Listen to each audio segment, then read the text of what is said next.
Марқұм Арман Дүйсенов айтқан еді, мега жұлдыз болуға шамаң бар ғой сенің деп. Иә.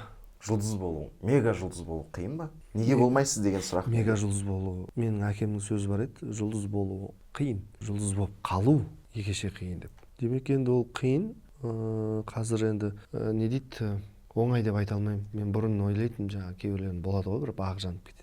Бір оказался, нужно время деген әңгіме бар ғой, иә, нужно месте. Сондайға көп сенетім жастау кезінде. Қазір енді көзім жетті да көп зерттеймін айналамды. Мен құр өзіммен ғана бүйтіп өңіліп кете бермеймін. Мен жаңағы қазір шығып жатқан әншілерде жаңағы қызығып, жаңағыдай зерттей бастайсың да, ол қалай келді, не қылды деген сияқты. Соның кез келгенін түртіп қалсаң, ол осы шыққан уақытына дейін қанша мән жазған, анда жүрген, мында жүрген деген сияқты.